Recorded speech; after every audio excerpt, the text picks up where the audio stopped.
All right. Um, yes, so we were listening to you and speaking so eloquently about your feelings about Mr. Williams and his case and his situation. Um, why? Why is this such a passion for you? Why this case? Well, first of all, I believe in justice, period. And I was asked about this claims bill, and I read about some of the information. I remember seeing when Clifford was released, and the judge requiring them to be able to walk out of the front door of the courthouse, and it really struck me. 43 years it's almost your whole life, really. And I wanted to see how I could be helpful. But I wanted to meet him first. And so I did that. And I was going to say, your time is so, everybody's clamoring to see you. You know, you can't do this for every case, but you went out of your way to meet with him and his family. Yes. Why did you choose to do that in this instance? And well, fortunately, we were still in Jacksonville, in between committees.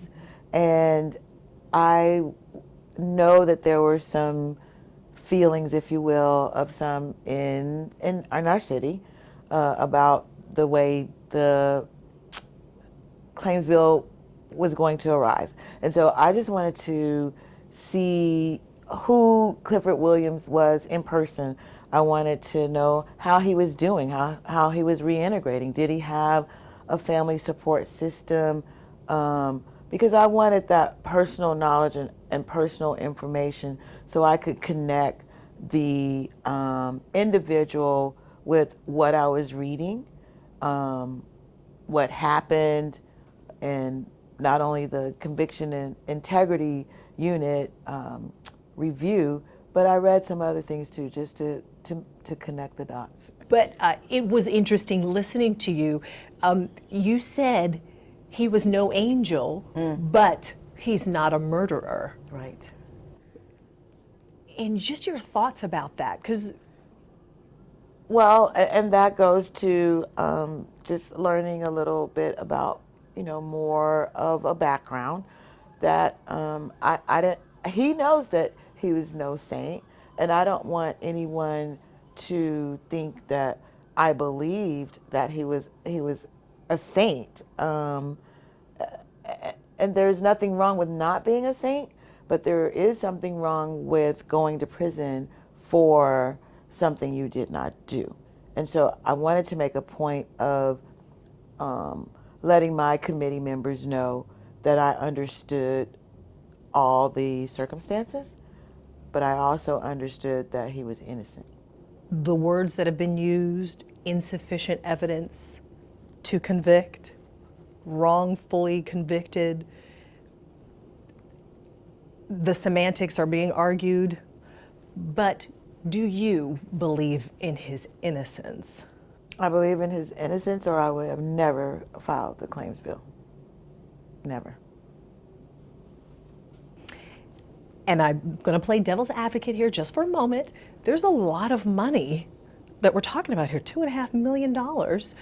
Some people, cynics, may say, okay, she's fighting awfully hard for this man. What's in it for her? Why is she so interested in this particular case? Trust me, it is my belief in justice.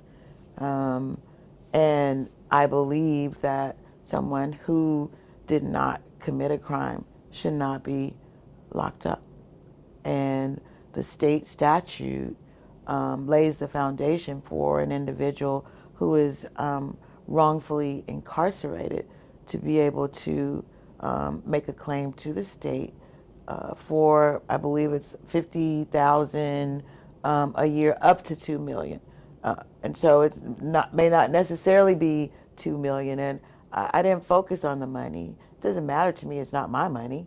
What matters to me is that 43 years of an individual's life was taken away from him wrongfully.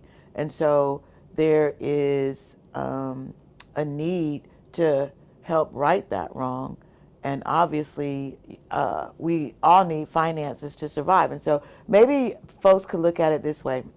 So if it's $50,000 a year, right? And let's say your average salary is about $50,000 a year or in that neighborhood, and you were able to earn that for 43 years. I think people don't really do the math when you think about it. So it's the amount up to 2 million looks at your what your income potential could have been. This is still in committee. There's still a chance that this might not go through in the end. What are your thoughts on that? I'm guessing you're not going to let that happen. No, ma'am. This legislature and my colleagues, most all of them, certainly believe in our statutes. When there is a wrongful incarceration, it's looked at very seriously by members over the years.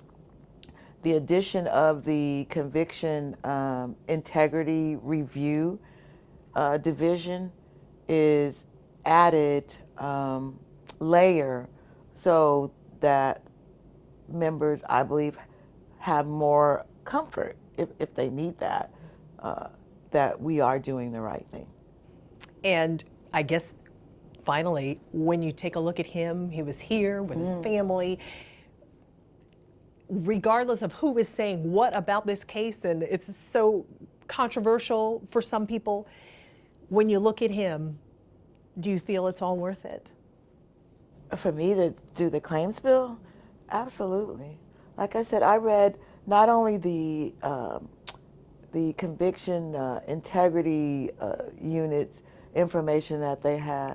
We had a special master in both the House and the Senate that reviews almost retries the evidence as well.